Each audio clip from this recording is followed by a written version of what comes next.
Hello friends, welcome to my channel Pring Shrink's Kitchen. So I'm back with the new recipe that is very exciting, butterscotch sauce. This sauce you can use in the cakes or you can use in the desserts.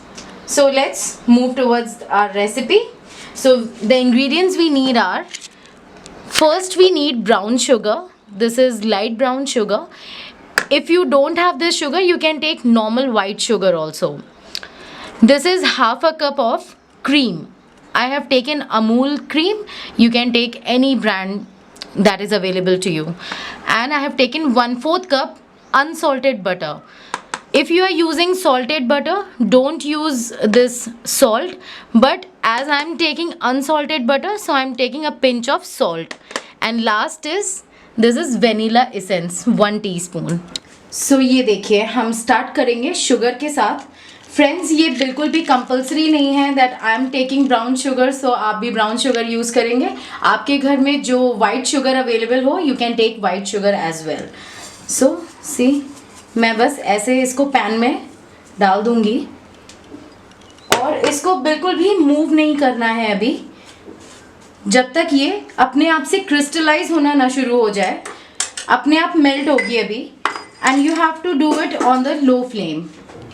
मैं इसको लो to medium flame पे मैंने अभी अपना pan रखा हुआ है और उसी पे मैं अपनी सॉस को प्रिपेयर करूँगी.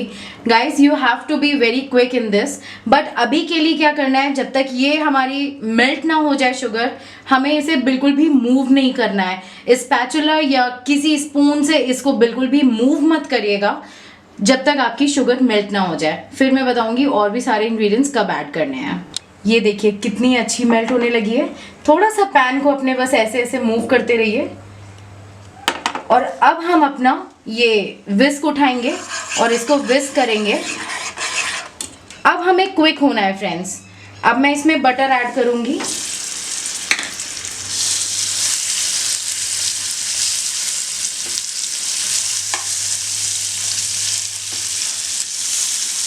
बटर को अच्छे से इनकॉर्पोरेट करना है.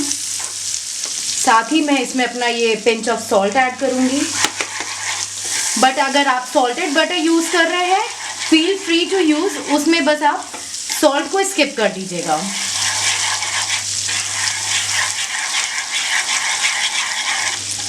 और अब मैंने इसको एकदम स्लो फ्लेम पे कुक कर रही हूँ.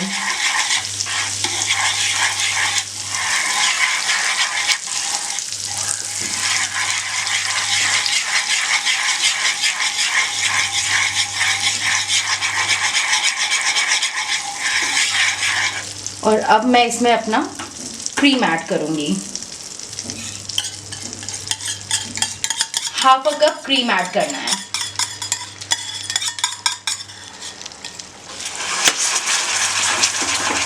और क्विकली इसको विस्क करिएगा.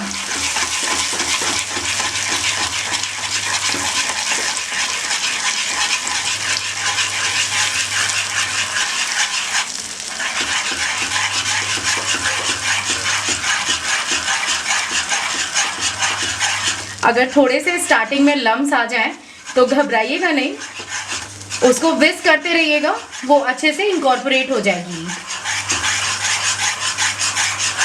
देख रहे हैं कलर चेंज होने लगा.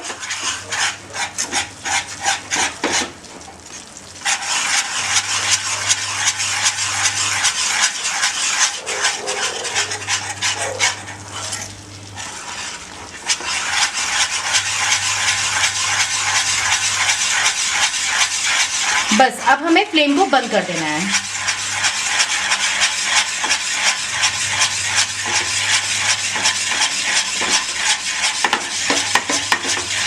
वाओ, बहुत अच्छी कैरेमलाइज एकदम स्मेल आ रही है. कैरेमल जैसे टॉफ़ी होती है ना कैरेमल वाली, वैसी स्मेल आ रही है. तो लीजिए, आपकी सॉस रेडी है. बस हमें इसे कंटिन्यूस विस्क करते रहना है ताकि ये नीचे पैन पे स्टिक ना हो. और बस अच्छे से इसको विस्क करते रहिए. ये फ्रेंड्स आपकी 5 to 6 मिनट्स में ये बहुत अच्छी सॉस रेडी हो जाएगी. बस आपको अपना आई उस पर ही कंटिन्यूस रखना पड़ेगा. आपने आई इधर उधर करी और बस आपकी सॉस ख़राब हो जाएगी. तो देखिए हमारी सॉस रेडी है. बन के। मैं इसको स्टिल विस्क कर रही हूँ एटलीस्ट 5 मोर मिनट्स, और मेरी फ्लेम बंद है, मैं पैन में ही उसको कंटिन्यूस विस्क कर रही हूँ। अब देखिए, जब मैंने ये सॉस को थोड़ा आधे टाइम 5 मिनट्स के लिए विस्क कर लिया है, तो मैं इसमें ये वेनिला एसेंस ऐड करूँगी और इसे विस्क कर दूँगी।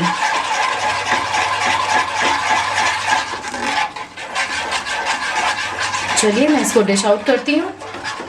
ये देखिए, हमारी utterly butterly delicious butterscotch sauce ready है।